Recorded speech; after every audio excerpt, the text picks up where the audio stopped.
والله ما طلعت شمس ولا غربت إلا وأنت. الحمد لله وكفى وسلام على عباده الذين اصطفى اما بعد. صحابہ کرام کا زمانہ مشرکین مکہ کا زمانہ تھا، بت پرستی کا زمانہ تھا. اس زمانے کے لوگ بتوں سے اپنی حاجات کو مانگا کرتے تھے، لہذا وہ دین کے دشمن تھے، کافر تھے. آج کا زمانہ نفس پرستی کا زمانہ ہے. ہر بندہ اپنے نفس کی پوجا کرنے میں لگا ہوا ہے. نفس کی خواہشات پوری ہو جائیں، چاہے شریعت کے مطابق ہوں یا شریعت سے ہٹ کے ہوں، مقصد اس کا اپنے نفس کی خواہشات کو پورا کرنا ہے. اس لیے مشرکین مکہ شرک جلی کا ارتکاب کرتے تھے، واضح شرک کا، اور ہم جو نفس پرست لوگ ہیں ہم شرک خفی کا ارتکاب کرتے ہیں. تو آپ یوں سمجھیں کہ اس زمانے میں بھی ایک ٹولہ تھا جو مشرکین کا تھا، اور آج کے دور میں بھی ایک جماعت ہے جو مشرکین کی ہے، مگر یہ شرک خفی کا ارتکاب کرتے ہیں. یہ بھی شرک، یہ اپنے نفس کو اللہ کے ساتھ شریک کرتے ہیں. ہم کہتے ہیں نا جی ہم نے کرنا تو وہ ہے جو ہماری مرضی ہوگی. بھئی کلمہ پڑھنے کے بعد ہماری مرضی کہاں چلتی ہے؟ اب تو اللہ کی مرضی چلے گی نا. تو ہم یہ نہیں کہتے کہ جہاں اللہ کی مرضی ہوگی ہم وہ کریں گے، ہم کہتے ہیں ہم وہ کریں گے جو ہماری مرضی ہوگی. اس گھر میں وہ ہوگا جو میں چاہوں گا. بھئی میں چاہوں گی کی بات نہیں ہے، جو اللہ چاہیں گے وہ ہونا چاہیے اس گھر میں. تو ہم اپنے نفس کی خواہشات کو پورا کرنے میں لگتے ہیں، اور یہ شرک خفی ہے، اس کو بھی منع کیا گیا ہے. نبی علیہ السلام جانتے تھے کہ قرب قیامت کا زمانہ نفس پرستوں کا زمانہ ہوگا. نفس پرستی، خواہش پرستی، زر پرستی، زن پرستی، یہ سب کی سب بت پرستی ہی کی اقسام ہیں. خدا پرستی کوئی اور چیز ہوتی ہے. تو اس لیے نبی علیہ السلام نے بتلا دیا کہ ایسے زمانے میں سورہ کہف کا پڑھنا فائدہ مند ہوگا، کیونکہ سورہ کہف میں انسان کو نفس کی پوجا کی بجائے اللہ رب العزت کی عبادت سے متوجہ کیا گیا ہے، اور دنیا میں دل لگانے کی بجائے آخرت سے دل لگانے کی طرف ترغیب دی گئی ہے.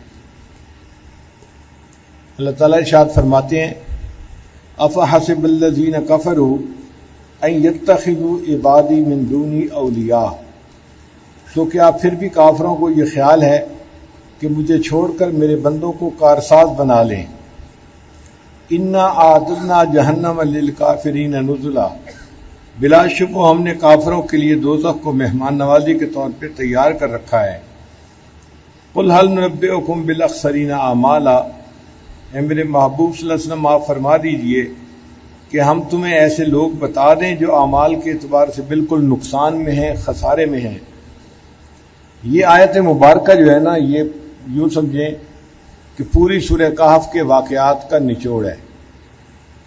اس کی مثال یوں سمجھیں کہ ایک خطیب بیان کرتا ہے تو وہ اپنے ٹاپک کے عنوان پہ مختلف واقعات، مختلف آیات، مختلف احادیث بیان کرتا ہے، لیکن جب بات کو مکمل کرنے لگتا ہے نا تو پھر اپنی بات کو سمیٹتا ہے، پھر آخر پر وہ باتیں کرتا ہے جو بالکل نچوڑ ہوتا ہے، لب لباب ہوتا ہے.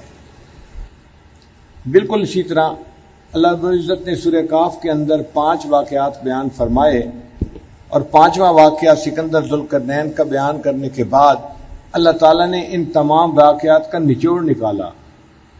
وہ نچوڑ 3 باتیں ہیں. پہلی بات کہ اللہ تعالیٰ نے دنیا داروں کی مذمت کی، جو لوگ دنیا کے دل لگا لیتے ہیں اور سب کچھ دنیا کو بنا لیتے ہیں. ان کو بتایا کہ یہ لوگ بہت نقصان اٹھانے والے ہیں. کیا ہم تمہیں ایسے لوگ بتا دیں جو اعمال کے اعتبار سے بالکل نقصان میں ہیں، خسارے میں ہیں؟ الذین ضل سعیہم فی الحیات الدنیا، یہ وہ لوگ ہیں جن کی کوشش دنیاوی زندگی میں ضائع ہو گئی. صبح سے لے کے شام تک دنیا کے کام کا غم ہوتا ہے ان کو، دنیا کے پریشانیاں، دنیا کے معاملات، وہ دنیا ہی کو بنانے میں لگے ہوتے ہیں. آخرت کا اس میں کہیں نشان بھی نظر نہیں آتا. وہ اپنا پروگرام بناتے ہیں تو یہ کہ آج میں نے بزنس میں اتنا ٹارگٹ پورا کرنا ہے، اور آج میں نے یہ کام مکمل کروانا ہے، اور یہ عمارت مکمل کروانی ہے، اور یہ فیکٹری مکمل کروانی ہے، یہ بزنس کا کام. یعنی ان کے جتنے ٹارگٹ ہوتے ہیں وہ دنیا ہی سے متعلق ہوتے ہیں. کوئی ایسا ٹارگٹ نہیں ہوتا آج میں نے اتنی تلاوت کرنی ہے، اتنے نفل پڑھنے ہیں، اتنا استغفار کرنا ہے، اتنا درود پڑھنا ہے. یہ ان کے لکھنے میں بھی نہیں آتا کہیں. یعنی ان کی زندگی کو دیکھو تو صبح سے لے کے شام تک ان کا ایک ہی کام ہوتا ہے کہ دنیا کی زندگی سنور جائے. دنیا کی زندگی سنوارنا ان کا مقصد زندگی بن چکا ہوتا ہے. اور جس کی دنیا کی زندگی سنور جاتی ہے، مال پیسہ ہوتا ہے، وہ اپنے آپ کو بڑا خوش نصیب سمجھتا ہے. فرمایا ہم تمہیں نہ بتائیں ایسے لوگ جو اعمال کے اعتبار سے خسارے میں پڑنے والے ہیں. الذین ضل سعیہم فی الحیات الدنیا، یہ وہ لوگ ہیں جن کی کوششیں دنیاوی زندگی میں ضائع ہو گئیں. وہم یحسبون، اور وہ سمجھ رہے ہیں، انہم یحسنون صنعا، کہ وہ بہت اچھا کام کر رہے ہیں. آج کے دور میں جو بچہ زیادہ پیسے گھر لے کے آتا ہے نا، باپ اس سے خوش ہوتا ہے، بھلے وہ نماز ایک بھی نہ پڑھتا ہو. اور ایک بچہ اس کو متقی ہے، پرہیزگار ہے، عبادت گزار ہے، لیکن کمائی نہیں کرتا، تو باپ اس کو اپنا بوجھ سمجھتا ہے کہ یہ پتہ نہیں ہمارے گھر میں کہاں سے آ گیا. تو آخرت کی تیاری کے بارے میں ہمیں پرواہ ہی نہیں ہے. اگر پرواہ ہے تو فقط اسی دنیا کے بارے میں ہے. اور یہ ہمارے بارے میں فرمایا گیا وَهُمْ يَحْسَبُونَ أَنَّهُمْ يُحْسِنُونَ صُنْعًا، کہ وہ دنیا کو سمیٹنے میں لگے ہوتے ہیں اور وہ سمجھتے ہیں کہ ہم بڑا اچھا کام کر رہے ہیں.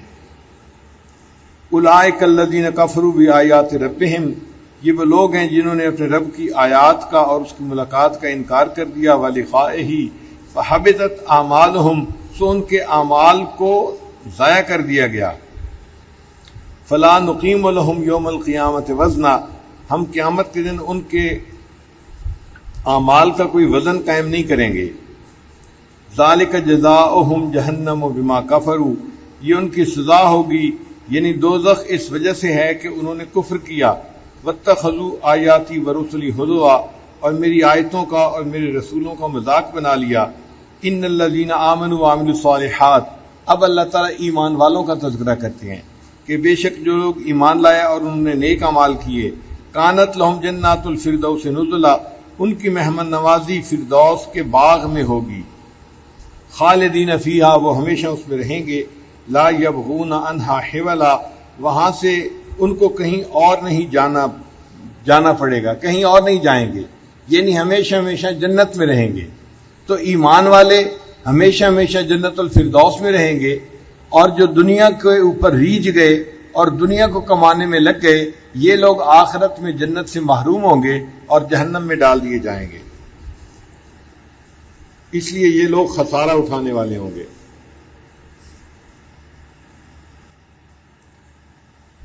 تو جو لوگ دنیا پر ریجھ گئے یہ نقصان اٹھانے والے ہیں، اور جو ایمان والے ہیں یہ آخرت میں جنت میں جانے والے ہیں. اس کے بعد اس پوری صورت کا جو لب لباب ہے اور نچوڑ ہے، اللہ وہ بیان فرماتے ہیں. اور وہ کیا چیز ہے؟ اللہ تعالیٰ اپنے تعریف فرماتے ہیں، اور واقعی تعریف اللہ تعالیٰ کو سجتی ہے. ہر معاملے میں اللہ تعالیٰ کی صفات ایسی ہیں کہ واقعی وہ تعریف کے قابل ہیں، اور بندے تو اس کی تعریف کا حق ادا کر ہی نہیں سکتے. تو اللہ تعالیٰ نے اپنی تعریف یوں بیان فرمائی، قُل لَوْ كَانَ الْبَحْرُ مِدَادًا لِكَلِمَاتِ رَبِّي، آپ فرما دیجئے اگر سمندر میرے رب کی باتوں کے لیے سیاہی ہو جاتا، لَنَفِدَ الْبَحْرُ قَبْلَ أَن تَنفَدَ كَلِمَاتُ رَبِّي وَلَوْ جِئْنَا بِمِثْلِهِ مَدَدًا، تو میرے رب کی صفات تو ختم نہ ہوتی، سمندر کی سیاہی اس سے پہلے ختم ہو جاتی، اگرچہ اتنے سمندر اور بھی اس کی مدد کے لیے لائے جاتے. تو اللہ تعالیٰ نے اپنی صفات بیان کی ہیں کہ میں تو اتنی صفات والا ہوں، اتنا عظیم ہوں کہ سمندروں کو اگر سیاہی بنا کے میری تعریف لکھنا شروع کرو تو میری تعریفوں کا حق بھی ادا نہیں کر سکتے۔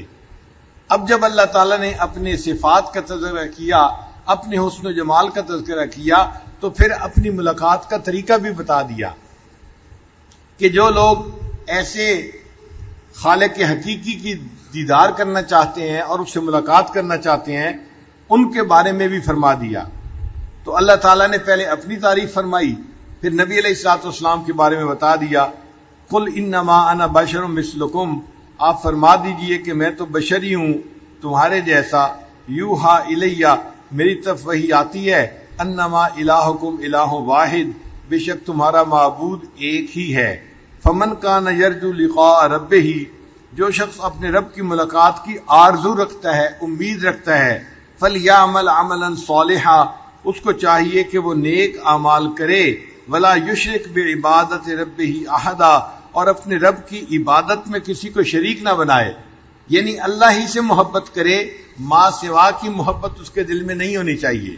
تو جس بندے میں دو خوبیاں ہوں گی نا، کہ اس کا دل غیر کی محبت سے خالی ہو اور اس کا جسم عبادت میں لگا رہے، یہ وہ بندہ ہے جو جنت میں جائے گا اور اپنے رب کا دیدار کرے گا۔ تو اللہ تعالیٰ نے اپنے دیدار کا طریقہ بھی بتا دیا، نچوڑ نکال دیا۔ یہ آخری فکر ہے اس آیت کا، اس صورت کا، کہ جس میں اللہ تعالیٰ نے مقصود بتا دیا کہ مقصود کیا ہے۔ تو دیکھیں، پہلے 5 واقعات بیان کر کے ذہن سازی فرمائی گئی کہ تم جو دنیا کے پیچھے لگے ہوئے ہو، یہ دنیا عارضی چیز ہے، اس کی مثال بارش کے پانی کی مانند ہے، یہ بالکل فانی چیز ہے، اس کے اوپر نہ دل کو لگانا، تم اپنی آخرت بنانے میں لگے رہو۔ اور آخر پر فرمایا کہ جو لوگ دنیا سمیٹنے میں لگے ہیں، یہ لوگ سب سے زیادہ خسارہ اٹھانے والے ہیں، یہ اپنی زندگی کو ضائع کرنے والے ہیں۔ اور پھر اس کے بعد اللہ تعالیٰ نے اپنی تعریفیں فرمائی، اور تعریفیں کرنے کے بعد بتا دیا کہ جو اس پروردگار کا دیدار کرنا چاہتا ہے اس کے لیے اس کو 2 کام کرنے پڑیں گے، ایک تو یہ کہ وہ نیک اعمال میں لگا رہے، اور دوسرا یہ کہ اپنے دل کو ما سوا کی محبت سے خالی کر لے، غیر کی محبت سے خالی کر لے۔ اگر محبت ہو دل میں تو فقط اللہ کی ہونی چاہیے۔ جس بندے نے یہ 2 کام کر لیے، اس بندے نے رب کو راضی کر لیا، ایسے بندے کو اللہ کا دیدار نصیب ہوگا، ایسا بندہ ایمان بچا کے دنیا سے چلا جائے گا۔ آپ غور کریں، آج کے دور میں جتنی تن آسانی آ گئی ہے، اتنی پہلے زمانے میں کبھی نہیں تھی۔ اللہ تعالیٰ نے نعمتوں کی بھی انتہا کر دی ہے، اور آج اٹھ کے کوئی کام کرنا مشکل ہوتا جا رہا ہے۔ نوجوان بچے تو ہاتھ ہلانا مشکل سمجھتے ہیں، بلکہ وہ کھیل بھی کھیلتے ہیں تو بھاگنے دوڑ والا کھیل نہیں کھیلتے۔ آج کے دور میں سکرین کے کھیل آ گئے ہیں، ویڈیو گیم، بس وہ ایک ہی جگہ بیٹھے رہتے ہیں اور وہی سکرین کے اوپر کھیل کھیلتے رہتے ہیں۔ ان کو بھی دوڑنے بھاگنے والے کھیل اچھے نہیں لگتے، تن آسانی کی وجہ سے۔ اور بچے جو ہیں کھا کھا کے پی پی کے موٹے ہو جاتے ہیں، وزن بڑھ جاتے ہیں، اور ان کے اندر سستی آ جاتی ہے، لہذا ان کے لیے نماز پڑھنا مشکل، قرآن پڑھنا مشکل، کوئی کام ان کو کہہ دو دین کا، وہ کرنا ان کے لیے مشکل ہوتا ہے۔ بس وہ چاہتے ہیں کہ ہم کھاتے رہیں اور آرام سے سوتے رہیں، اور اگر جاگیں تو تھوڑی دیر کے لیے سکرین پہ بیٹھ کے تماشے دیکھتے رہیں۔ اتنی تن آسانی آج زندگیوں میں آ گئی ہے، اس لیے ہر بندہ دنیا کے پیچھے لگا ہوا ہے، اور یہ دجالی فتنہ ہے، مادیت پرستی کا دور ہے۔ آج حکومتیں بھی اسی بندے کو اچھا سمجھتی ہیں جو زیادہ کما رہا ہو، زیادہ مال پیسہ بنا رہا ہو، اور جس کو دیکھتے ہیں کہ یہ مال پیسہ کمانے والا نہیں، اس کو برا سمجھتے ہیں۔ آپ خود غور کریں، مدارس عربیہ سے کسی کو کیا چڑ ہے، کیا نقصان کیا ہے مدارس عربیہ نے کسی کا، لیکن جہاں کہیں طالب علم کا نام سنتے ہیں ایسے پھڑک جاتے ہیں، پتہ نہیں یہ بندہ کیا کر رہا ہے۔ بھئی یہ بندہ قرآن پڑھ رہا ہے، حدیث پڑھ رہا ہے، دین پڑھ رہا ہے، اچھے اخلاق کیسے بنتے ہیں یہ تعلیم حاصل کر رہا ہے۔ پھر یہ کہتے ہیں کہ نہیں میرے مدارس والے جو ہیں یہ امن خراب کرنے والے لوگ ہیں۔ ہرگز ایسا نہیں۔ آپ دیکھیں جتنا بھی تفتیش کی گئی، امن خراب کرنے والے لوگ کون نکلے، کن کے گھروں سے اسلحہ برآمد ہوا، سیاسی لوگ تھے۔ کن کے گھروں سے ایسی چیزیں برآمد ہوئیں جو لوگوں کو نقصان پہنچانے والی تھی، سیاسی لوگ تھے، دوسرے لوگ تھے، یونیورسٹیوں کے پڑھے ہوئے لوگ تھے۔ کوئی مدرسہ ایسا نہیں جس سے کوئی ایسی چیز برآمد ہوئی ہو، کوئی طالب علم ایسا نہیں جو امن کو ناپسند کرتا ہو۔ مدارس والے لوگ امن کو پسند کرنے والے لوگ ہیں، یہ سمجھتے ہیں کہ کس کا کیا حق ہوتا ہے، یہ تو دوسرے کے دل کو بھی دکھ نہیں پہنچانا چاہتے، دوسرے کی جان کو کیسے نقصان پہنچا سکتے ہیں۔ اس لیے ان کو اگر مدارس عربیہ والے لوگوں سے اگر کوئی ویر ہے صرف اس بات کا کہ یہ کمانے والے لوگ نہیں ہیں، تو اصل مقصود کمانا بن گیا نا. یونیورسٹیوں والے لڑکے نوکری کریں گے، کمائیں گے، ان سے بڑے خوش ہوتے ہیں. ان کو وظیفے بھی دینے چاہیے اور ان کو اعلیٰ تعلیم کے لیے باہر بھی بھیجنا چاہیے. تو اس لیے کہ دنیا دل میں بسی ہوئی ہے اور مقصود دنیا بن گئی ہے. آج اچھا ملک کس کو کہا جاتا ہے؟ جس ملک کے پاس دنیا کے وسائل زیادہ ہوں. جو امیر ملک ہے وہ اچھا ملک سمجھا جاتا ہے. جس ملک کے اندر نیکی ہے اس ملک کو اچھا نہیں سمجھا جاتا. تو چونکہ ہم بن ہی دنیا دار گئے ہیں اور دنیا کی زندگی کو ہم نے سب کچھ سمجھ لیا ہے، یہی وہ ذہن ہے جو دجالی فتنے سے جلدی متاثر ہوگا اور اپنے ایمان کو ضائع کر بیٹھے گا. اس لیے اللہ تعالیٰ نے مختلف واقعات جو سورہ کہف میں بیان فرمائے، ان کا مقصود یہ تھا کہ لوگوں کے دلوں میں ایمان کی عظمت پیدا کی جائے اور دنیا سے ان کے دل کو ہٹا کے آخرت کی طرف جوڑا جائے اور ان کو بتایا جائے کہ زندگی کا مقصد اللہ کو راضی کرنا ہے، اپنے نفس کو راضی کرنا مقصد زندگی نہیں ہے. تن آسانی زندگی کا مقصد نہیں ہے، تکلیف بھی اٹھانی پڑے لیکن آخرت کی تیاری ہو جائے تو یہ کامیاب زندگی ہے. اسی لیے ان 5 واقعات کو سنانے کے بعد جو رب کریم نے پوری سورت کا نچوڑ نکالا وہ 3 باتیں تھیں. ان میں سے پہلی بات یہ سمجھائی کہ سب سے زیادہ خسارہ اٹھانے والے لوگ کون ہیں؟ الذین ضل سعیہم فی الحیاۃ الدنیا. یہ وہ لوگ ہیں جن کی ساری محنتیں اور ساری کوششیں اسی دنیا کی زندگی کو سنوارنے میں لگی ہوئی ہیں. وَهُمْ يَحْسَبُونَ أَنَّهُمْ يُحْسِنُونَ صُنْعًا، اور وہ یہ گمان کرتے ہیں ہم تو بڑے اچھے کام میں لگے ہوئے ہیں. پھر اللہ تعالیٰ نے اس کے بعد اپنے حسن جمال کے تذکرے کیے، اپنی صفات کا تذکرہ کیا کہ اس کی تو صفات اتنی ہیں اگر ساری دنیا کے سمندر سیاہی بن جاتے اور اس سیاہی سے رب کی تعریفیں لکھنی شروع کی جاتی، یہ سمندر کی سیاہی تو خشک ہو جاتی، تیرے رب کی تعریفیں کبھی ختم نہ ہوتی. وہ اتنی صفات والا پروردگار ہے.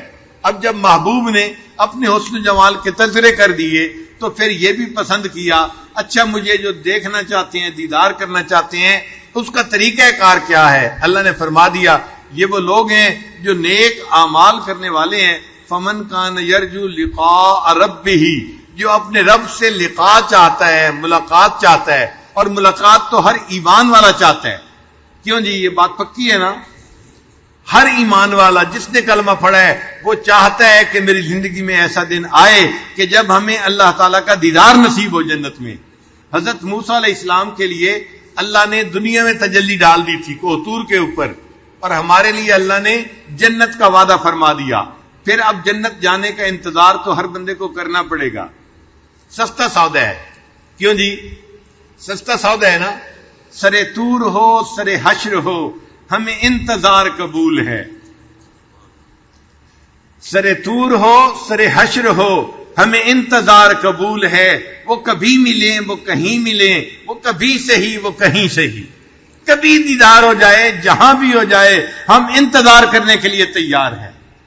سو فمن کان یرجو لقاء ربہ، جو اپنے رب کا دیدار کرنے کا دل میں ارادہ رکھتا ہے، تمنا رکھتا ہے، امید رکھتا ہے، فَلْيَعْمَلْ عَمَلًا صَالِحًا، اس کو چاہیے کہ وہ نیک اعمال میں لگا رہے.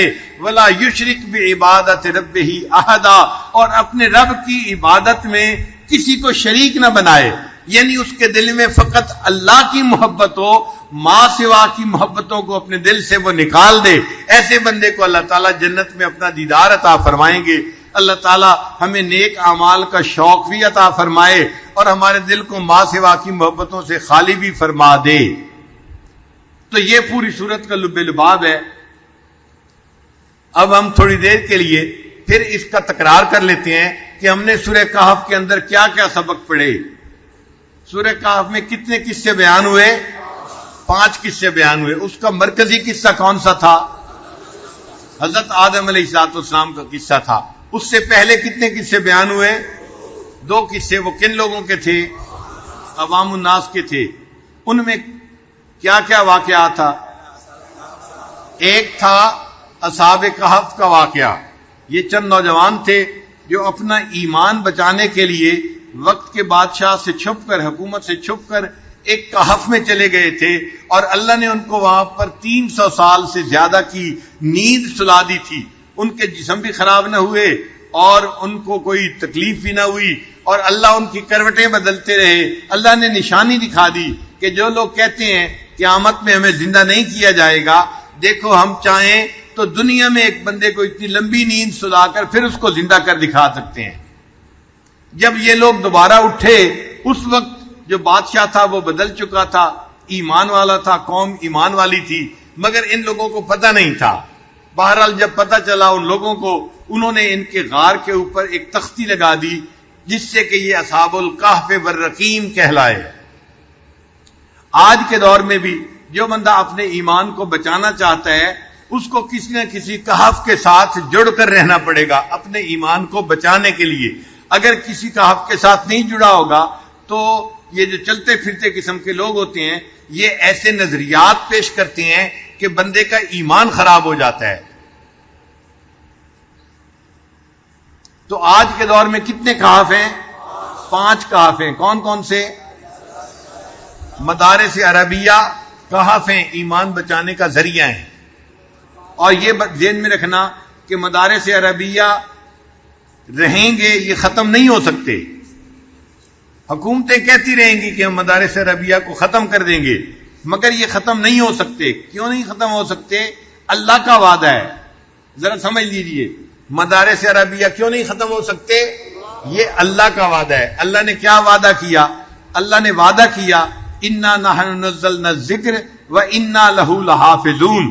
ہم نے ہی قرآن کو نازل کیا اور اس نصیحت نامے کی حفاظت بھی ہمارے ذمے ہے. تو اللہ نے قرآن کی حفاظت کی ذمہ داری خود لے لی. اب قرآن کے محافظ کون ہیں؟ جو قاری ہوتا ہے وہ قرآن کے حروف کا محافظ ہوتا ہے. جو حافظ ہے وہ قرآن مجید کے الفاظ کا محافظ ہے. جو عالم ہے وہ قرآن مجید کے معانی کا محافظ ہے. جو مشائخ ہیں وہ قرآن مجید کے معارف کے محافظ ہیں. یہ سب لوگ قرآن مجید کی حفاظت کی جماعت ہے. جب قرآن مجید کو اللہ نے محفوظ رکھنا ہے اس کا مطلب قاری بھی محفوظ رہے گا، حافظ بھی محفوظ رہے گا، عالم بھی محفوظ رہے گا، مشائخ بھی محفوظ رہیں گے. کوئی ان کو ختم کر نہیں سکتا. اور یہ کہاں محفوظ ہوتے ہیں؟ یہ سارے لوگ مدارس عربیہ میں محفوظ ہوتے ہیں. اس لیے اگر ان لوگوں نے محفوظ رہنا ہے، ان کے لیے مدارس کا محفوظ رہنا ضروری ہے. تو اللہ نے قرآن کی حفاظت کی ذمہ داری لی. اس کے ضمن میں مدارس کی حفاظت کی ہمیں خوشخبری مل رہی ہے، لہذا مدارس عربیہ رہیں گے. اور یہ بھی ذہن میں رکھنا کہ مدارس اپنے چلنے کے لیے حکومتوں کے محتاج نہیں ہیں. مدارس اپنے چلنے کے لیے حکومتوں کے محتاج نہیں ہیں. ہمیں کوئی ضرورت نہیں کہ کوئی ہمیں گرانٹ دے یا کوئی ہمارے لیے بل پاس کرے یا بجٹ میں پیسہ رکھے. نہیں، اللہ توکل پہ چل رہے ہیں اور یہ قیامت تک چلتے رہیں گے. دیکھیں مدارس عربیہ کیسے چلتی ہیں، ذرا غور کیجئے کہ لوگوں کے دلوں میں ایمان تو موجود ہے نا، تو اللہ کا تصور ہے. اب کسی بندے کو خوشی ملی، جس بندے کو خوشی ملی اس کا دل چاہا میرا بیٹا ہوا ہے، میں کیوں نہ اللہ کے راستے میں خرچ کروں، لہذا وہ مدرسے کے اندر 10,000 روپیہ بھجوا دیتا ہے. اب یہ جو اس نے مدرسے کے اندر پیسے بھیجے، یہ کس لیے بھیجے؟ اس نعمت کے اظہار کے طور پر جو اللہ نے اس کو عطا کی تھی. اس میں کہیں حکومت کا دخل ہے یا کسی بندے کا دخل ہے؟ کوئی نہیں. اچھا، کسی بندے کو غم ملا، کوئی بیمار ہو گیا، کوئی فوت ہو گیا، اب وہ سوچتا ہے میرے والد صاحب فوت ہو گئے، کیوں میں والد صاحب کے ایصال ثواب کے لیے کچھ کر دوں.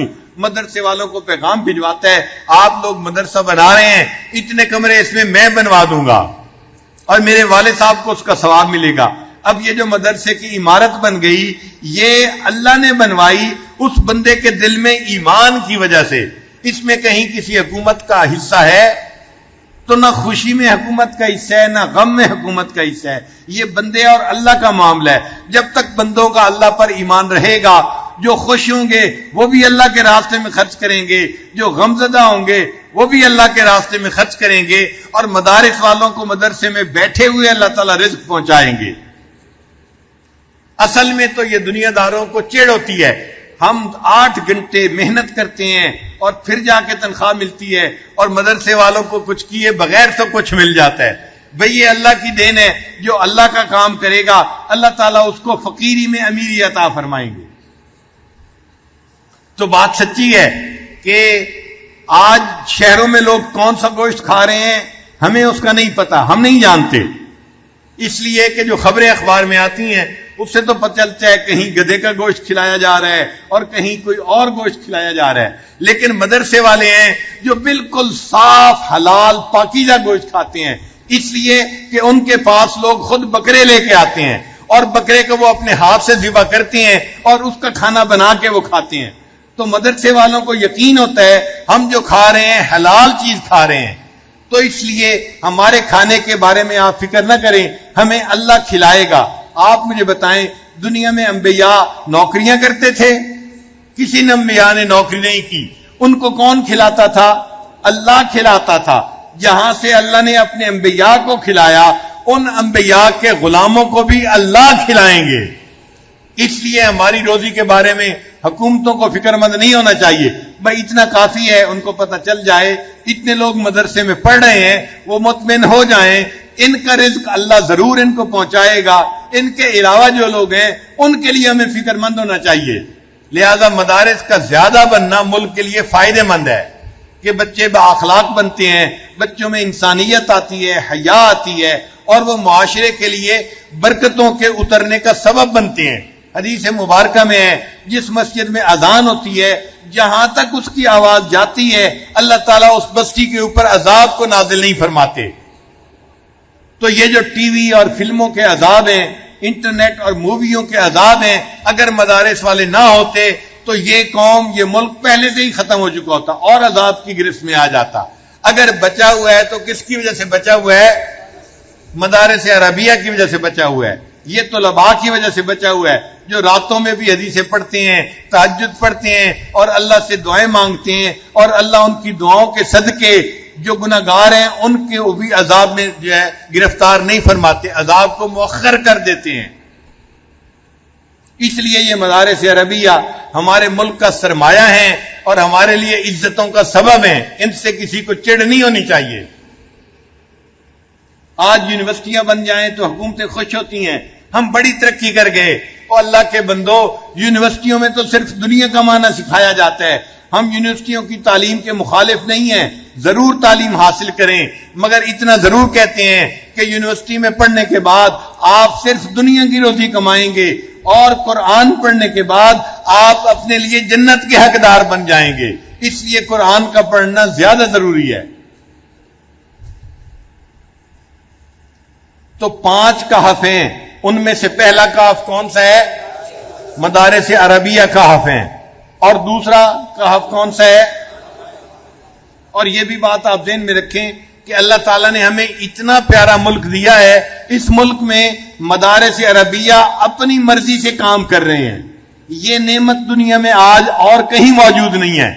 آپ دنیا کے کسی ملک میں چلے جائیں، وہاں کے مدارس کے اوپر اتنی پابندیاں، یہ پڑھا سکتے ہو، یہ نہیں پڑھا سکتے، یہ کر سکتے ہو، یہ نہیں کر سکتے، حتیٰ کہ جمعے کا خطبہ بھی وہاں کا عالم اپنی مرضی سے نہیں دے سکتا، لکھا ہوا ملتا ہے جو اس کو پڑھ کے سنانا پڑتا ہے۔ اگر یہ آزادی ہے تو کہاں پر ہے؟ ہمارے اس ملک میں ہے۔ یہ ملک تو پوری دنیا کا ایک انوکھا ملک ہے جو اللہ نے ہمیں عطا کیا، اسی لیے ہمارے دلوں میں اس ملک کی محبت ہے، جہاں پر ہمیں دین پر عمل کرنے کی اللہ نے اتنی آسانیاں دے دی ہیں۔ ہم اپنی مرضی سے قرآن پڑھتے بھی ہیں، پڑھاتے بھی ہیں، سمجھتے بھی ہیں، سمجھاتے بھی ہیں۔ جمعے کا خطبہ ہوتا ہے، حالات کو دیکھتے ہوئے، لوگوں کے فائدے کو دیکھتے ہوئے ہم اللہ کی محبت میں، نبی علیہ السلام کی اتباع میں جو مضمون تیار کرتے ہیں، لوگوں کو سناتے ہیں، ان کے ایمان محفوظ ہیں۔ یہ نعمت اللہ نے کہاں دی ہوئی ہے؟ فقط اس ملک میں دی ہوئی ہے۔ اس لیے ہر بندے کو اس ملک سے محبت ہونی چاہیے اور ہمیں دعا کرنی چاہیے ہمیں اللہ تعالیٰ اس ملک کی حفاظت کی توفیق عطا فرمائے۔ اور یاد رکھنا کہ جو اس ملک کا دشمن ہے حقیقت میں وہ ہمارا دشمن ہے، جو اس ملک کا دشمن ہے وہ حقیقت میں ہمارا دشمن ہے۔ اگر کوئی ہمارے گھر کا دشمن ہو، بتاؤ کہ ہم اس کو اپنا دوست سمجھیں گے؟ اگر گھر کے دشمن کو اپنا دشمن سمجھتے ہیں تو ملک بھی تو ہمارا گھر ہے۔ ہم اس ملک کے احسان مند ہیں، ہم یہاں پیدا ہوئے، ہم نے یہاں کھایا پیا، پلے بڑھے، تعلیم حاصل کی، ہم جو بڑے ہوئے تو اس ملک میں بڑے ہوئے، یہاں کے ریسورسز کو ہم نے استعمال کیا۔ جب ہم یہاں اتنے بڑے ہوئے اور آج اللہ نے ہمیں دین دیا، عزتیں دیں، تو یہ عزتیں کا سبب کون بنا؟ یہ ملک بنا۔ اس لیے ہماری محبتیں اس ملک کے ساتھ ہیں، ہم اس ملک کو محفوظ دیکھنا چاہتے ہیں، امن کا گہوارہ دیکھنا چاہتے ہیں۔ ہماری نمازوں میں کوئی نماز ایسی نہیں ہوتی، تہجد میں کوئی تہجد ایسی نہیں ہوتی جس میں ہم نے اس ملک کی خوشحالی کے لیے دعائیں نہ مانگی ہوں۔ اس لیے ہم اس کے ملک کے محافظین کی جماعت میں شامل ہیں۔ لوگ اس ملک کی سرحدوں کے محافظ ہوں گے، ہم اس ملک کے نظریاتی سرحدوں کے محافظ ہیں۔ ہم نے اپنے دین کی سرحدوں کی حفاظت رکھی ہوئی ہے یہاں پر۔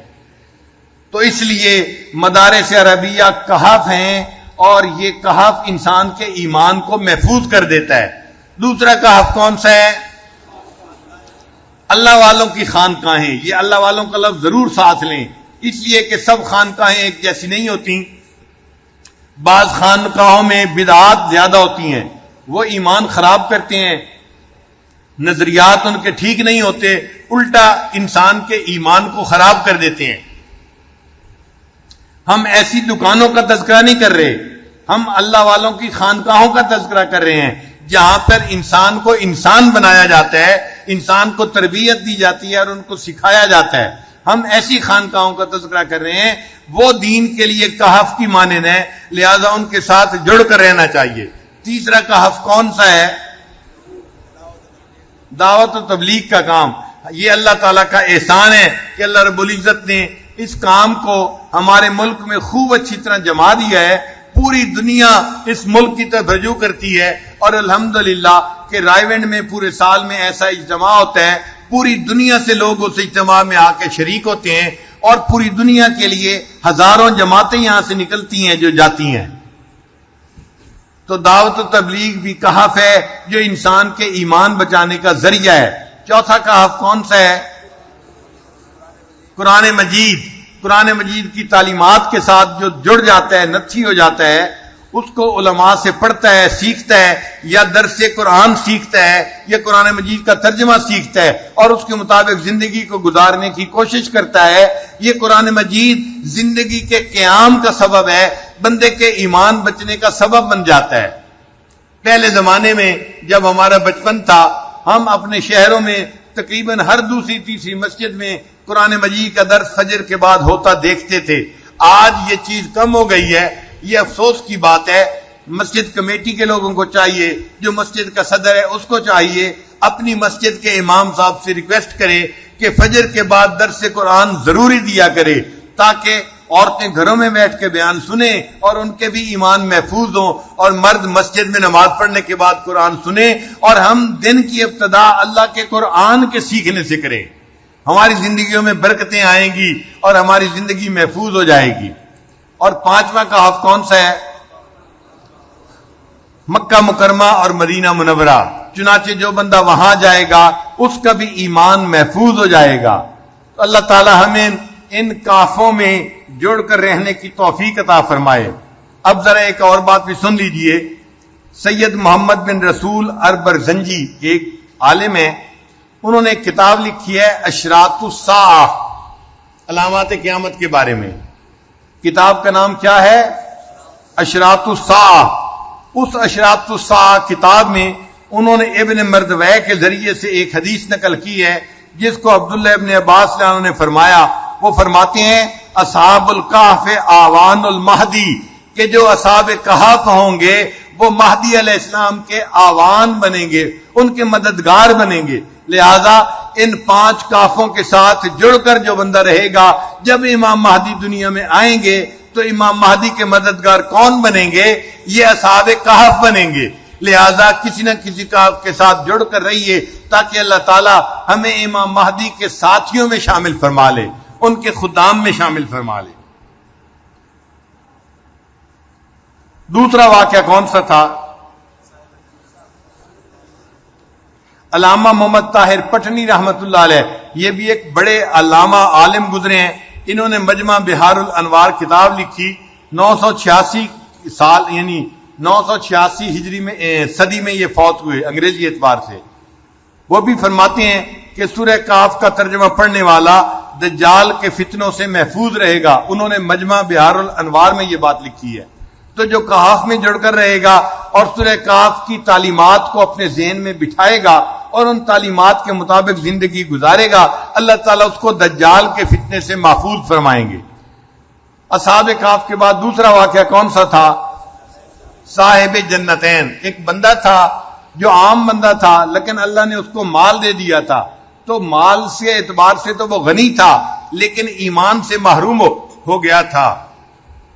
وہ بھی لگتا ہے آج کے دور کی ذہنیت کا بندہ تھا جس کے دل میں دنیا ہی بسی ہوئی تھی. وہ اپنے باغ کو دیکھتا تھا تو کہتا تھا کہ مجھے لگتا ہے یہ باغ کبھی ختم نہیں ہوگا اور قیامت نہیں آئے گی. اور کبھی کہتا تھا اگر قیامت آ بھی گئی تو مجھے تو لگتا ہے اللہ مجھ سے اتنا خوش ہے کہ وہ مجھے آخرت میں اس سے بہتر مال اور جگہ عطا فرمائے گا. وہ بھول گیا کہ قیامت کے دن اعمال کا حساب ہوگا اور مجھے اپنے اعمال بنانے چاہیے اور مجھے اپنے ایمان کی حفاظت کرنی چاہیے. اور اس بھولنے کی وجہ سے وہ شرک کر بیٹھا اور اللہ تعالیٰ کو اس پر غضب آیا اور بالآخر اللہ نے اس کے سارے باغ کو ختم کر دیا. پھر وہ ہاتھ ملنے لگا، میں نے تو اس کو ڈیولپ کرنے کے لیے اتنا مال خرچ کیا تھا، میرا سب مال ضائع ہو گیا. اللہ تعالیٰ نے یہ واقعہ کس لیے بیان فرمایا؟ مقصود کیا تھا؟ کہ بندہ یہ سمجھے کہ اللہ تعالیٰ اگر کسی بندے کو نعمتیں دے تو نعمتوں کو کس کی طرح منسوب کرنا چاہیے؟ اللہ تعالیٰ کی طرح منسوب کرنا چاہیے. انسان کمزور ہے، اس کا دل چاہتا ہے میں اچھائیوں کو اپنی طرف منسوب کروں، اور یہ بہت بڑی غلطی ہے، بہت بڑی کوتاہی ہے. اللہ کو یہ بات ناپسند ہے. دیکھیں قارون نے اپنے مال کو اپنی طرف منسوب کیا تھا کہ اوتی تو علی علم من عندی، یہ میرا مال مجھے میرے علم کی وجہ سے ملا ہے. اسی طرح فرعون نے بھی، اسی طرح یہ صاحب جنتین نے بھی اپنے باغ کو اپنی طرح منسوب کیا تھا. نتیجہ کیا ہوا؟ اللہ تعالیٰ نے قارون کو اس کے مال کے سمیت زمین کے اندر غرق فرما دیا اور اس صاحب جنتین کے باغ کو اللہ نے آگ سے جلا کے رکھ دیا. تو جو نعمتیں اللہ دیتا ہے اگر بندہ اللہ کی طرف منسوب نہ کرے، اللہ تعالیٰ ان نعمتوں کو پھر واپس بھی لے لیتے ہیں. تو ہمیں یہ سبق سیکھنا ہے کہ جو کچھ ہمارے پاس ہے یہ کس کی وجہ سے ہے؟ ہماری وجہ سے نہیں ہے، یہ اللہ کی وجہ سے ہے. صحت ہمیں اللہ نے دی ہے، ایمان ہمیں اللہ نے دیا ہے، عزت ہمیں اللہ نے دی ہے، دنیا کا مال ہمیں اللہ نے دیا ہے. یہ سب کچھ جو ہے، گھر دیا اللہ نے، بیوی دی اللہ نے، اولاد کس نے دی؟ اللہ نے دی. جو کچھ ہے ہمارا نہیں، کس کا دیا ہوا ہے؟ اللہ کا دیا ہوا ہے، اور اس پر ہم اللہ کا شکر ادا کرتے ہیں. اور تیسرا واقعہ تھا حضرت آدم علیہ السلام کا. اس واقعے میں بنیادی بات کیا سمجھانی تھی؟ کہ لوگوں دنیا کے اوپر ریجھ کے زندگی مت گزارو. دنیا تمہارا وطن اصلی نہیں ہے. تمہارا وطن اصلی کون سا ہے؟ جنت ہے. تم جنت کے باسی ہو. دنیا میں تم خانہ بدوش زندگی گزار رہے ہو. کوئی یہاں رہتا ہے، کوئی وہاں رہتا ہے. اور آج تو لوگ دنیا میں مختلف ملکوں میں مائیگریٹ کرنے پہ بڑے خوش ہوتے ہیں. ہم جی کینیڈا کی مائیگریشن لے رہے ہیں، ہم فلاں ملک کی مائیگریشن لے رہے ہیں. یہ خانہ بدوشی ہے. گھر یہاں ہے یا گھر وہاں ہے، اصلی گھر نہیں ہے. یہ تو عارضی گھر ہے. اصلی گھر ہمارا کہاں ہے؟ تو ہمیں جنت جانے کی فکر کرنی چاہیے کہ زندگی ایسے گزاریں کہ راستے میں کوئی رکاوٹ پیش نہ آئے اور اللہ تعالیٰ قیامت کے دن اپنے فضل اور مہربانی سے ہمیں اپنی پسندیدہ جگہ جنت عطا فرما دے. پھر چوتھا واقعہ کون سا تھا؟ حضرت موسیٰ علیہ السلام کا واقعہ. اس واقعے کا لب لباب کیا تھا؟ کہ انسان کو جتنا بھی علم مل جائے، انسان یہ کبھی بھی نہ سمجھے کہ میں نے تمام علوم کو حاصل کر لیا. وَفَوْقَ كُلِّ ذِي عِلْمٍ عَلِيمٍ، ہر علم والے کے اوپر ایک علم والا ہوتا ہے. تو اللہ تعالیٰ نے حضرت موسیٰ علیہ السلام کو ایک بندے سے ملاقات کروا دی جو علم کی ایک ایسا شعبہ جانتا تھا جس سے کہ موسیٰ علیہ السلام خبر نہیں رکھتے تھے. وہ تھا اشیاء کی حقیقت کا علم. لہذا انسان کا علم جتنا بڑھ جائے، سائنس جتنی بھی ترقی کر جائے، سائنس کبھی بھی تمام اشیاء کی حقیقتوں تک نہیں پہنچ سکتی. سائنس کبھی بھی تمام اشیاء کی حقیقتوں تک نہیں پہنچ سکتی، لہذا اگر کسی کو علم ہو تو اس کو اللہ کی طرف منسوب کرے اور یہی سمجھے کہ اللہ جو کرتا ہے اس میں خیر ہوتی ہے، بہتری ہوتی ہے، ہم پورا نہیں جانتے، اللہ حکمت کو بہتر جانتے ہیں۔ پھر پانچواں واقعہ کون سا تھا؟ سکندر ذوالقرنین کا واقعہ۔ یہ سکندر ذوالقرنین کون تھے؟ اللہ کے ایک نیک بندے تھے، یہ کوئی بادشاہ نہیں تھے، ایک عام بوڑھی عورت تھی، اس کا نوجوان بیٹا تھا، مگر وہ اللہ کے نیک بندے تھے، وہ اللہ کے ولی تھے۔ نیکی کی وجہ سے اللہ رب العزت نے ان کو دنیا کے بھی اسباب عطا فرما دیے تھے، اس لیے ان کو جس چیز کی ضرورت پڑتی تھی اللہ ان کے قدموں میں وہ اسباب پیش فرما دیا کرتے تھے، اور اللہ تعالیٰ نے ان کو علم الاسباب بھی عطا فرمایا تھا، جس کی وجہ سے وہ جہاں جاتے تھے لوگوں کی خیر خواہی کیا کرتے تھے۔ انہوں نے مشرق کا بھی سفر کیا اور مغرب کا بھی سفر کیا، اور اللہ نے ان کو اختیار دیا کہ آپ جس قوم کے پاس جا رہے ہیں یہ قوم ماننے والی نہیں ہے، چاہیں تو ان کو دین کی دعوت دیں اور ان میں سے جو ایمان لائیں وہ بچ جائیں گے، اور جو نہیں مانیں گے آپ ان کو سزا دیں، اور اگر چاہیں تو ان کو ویسے ہی سزا دیں۔ تو انہوں نے کیا کہا کہ نہیں، میں اللہ کے دین کی دعوت دوں گا، اور اگر جو نہیں مانے گا اس کو میں سزا دوں گا، لیکن زیادہ سزا تو اللہ تعالیٰ اس کو قیامت میں عطا فرمائیں گے۔ اس کا مطلب یہ کہ وہ ایمان والے تھے، اللہ کی ذات پہ یقین رکھنے والے تھے، قیامت کو ماننے والے تھے، لہذا ان کی نیکی کی وجہ سے اللہ نے ان کو دنیا میں بھی عزتوں سے اور غلبے سے نوازا تھا۔ وہ ایک ایسی جگہ پر پہنچے جو دو پہاڑوں کے درمیان کی جگہ تھی، اور وہاں سے ایک قوم تھی جو تعداد میں بہت زیادہ تھی، جس کو یاجوج ماجوج کہتے ہیں۔ وہ لوگوں کے اوپر آ کر حملہ کرتے تھے اور ان کا مال لوٹتے تھے، ان کو مارتے تھے، قتل و غارت کرتے تھے۔ اب ان لوگوں نے، وہ زبان نہیں جانتے تھے، سکندر ذوالقرنین سے یہ کہا ہم آپ کو مال جمع کر کے خراج کے طور پر دے دیں گے، آپ ہمارے لیے ان دو پہاڑوں کے درمیان دیوار بنا دیجئے۔ انہوں نے آگے سے کیا جواب دیا تھا کہ مجھے تمہارے مال کی ضرورت نہیں ہے، تم ہاتھوں سے میری مدد کرو اور اس دیوار کو بناؤ، طریقہ میں بتاؤں گا، بندے تم دو مزدوری کے لیے تاکہ ہم دیوار بنا سکیں۔ انہوں نے پتھروں سے اور لوہے سے ملا کر ایک دیوار بنا دی جو پہاڑ کی چوٹیوں تک پہنچ گئی، جس کی وجہ سے یاجوج ماجوج کا آنا وہاں رک گیا اور وہ لوگ امن میں آ گئے۔ اور سکندر ذوالقرنین نے کہا ھذا رحمت من ربی، یہ میرے رب کی رحمت ہے۔ انہوں نے اپنی طرف منسوب نہیں کیا کہ میں نے دیوار بنا دی، میں نے تاریخ کا ایک عظیم کام کر کے دکھا دیا، نہیں، انہوں نے کہا ھذا رحمت من ربی، یہ میرے رب کی رحمت کی وجہ سے ہے۔ انہوں نے چونکہ اللہ کی طرف منسوب کیا، اللہ نے ان کو عزتوں سے نوازا، لہذا ان کو اللہ نے دنیا میں بھی عزتیں دیں۔ اور اس واقعے سے ہمیں یہ سبق ملا کہ اگر بندے کو اللہ تعالیٰ دنیا میں مال دیں، اسباب دیں، اس کو اللہ کے بندوں کی خدمت اللہ کی رضا کے لیے کرنی چاہیے۔ اللہ کے بندوں کی خدمت اللہ کی رضا کے لیے کرنی چاہیے، اس کے بدلے ان سے ووٹ نہ مانگے، اس کے بدلے ان سے دنیا کی واہ واہ نہ مانگے، بلکہ اس کے بدلے اللہ کی رضا مانگے۔ وَأَمَّا مَا يَنْفَعُ النَّاسَ فَيَمْكُثُ فِي الْأَرْضِ، اللہ اچھا بندہ وہی ہوتا ہے جو اللہ کے بندوں کو نفع پہنچاتا ہے۔ نبی علیہ السلام نے ارشاد فرمایا خیر الناس من ينفع الناس، سب سے بہتر انسان وہ ہوتا ہے جو اللہ کے بندوں کو نفع پہنچائیں گے، جو پہنچاتا ہے۔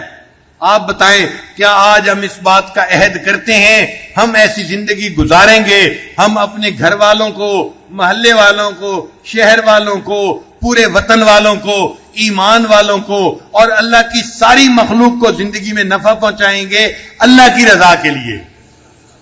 اللہ فرماتے ہیں، حدیث قدسی ہے، اللہ کے حبیب صلی اللہ علیہ وسلم نے فرمایا ارحموا من فی الارض یرحمکم من فی السماء، جو زمین میں ہے تم ان پہ رحم کھاؤ، جو آسمان میں ہے وہ تم پر رحم کرے گا۔ تو اللہ تعالیٰ نے تو ہمیں اتنا رحیم و کریم بن کر زندگی گزارنے کا حکم دیا ہے۔ تو اس واقعے سے یہ سبق ملتا ہے اللہ کے بندوں کی خدمت اللہ کی رضا کے لیے کرنی ہے، اور دوسرا سبق یہ بھی ملتا ہے کہ اللہ کی زمین کے اوپر اللہ کے حکم کو نافذ کرنا چاہیے، اللہ کی زمین کے اوپر اللہ کے حکم کو نافذ کرنا چاہیے۔ ہمیں چاہیے کہ ہم ہر نماز کے بعد، تہجد کے بعد ان لوگوں کے لیے دعائیں کریں جو شریعت بالنفاذ کے لیے زندگیاں لگا رہے ہیں، اخلاص کے ساتھ کوششیں کر رہے ہیں۔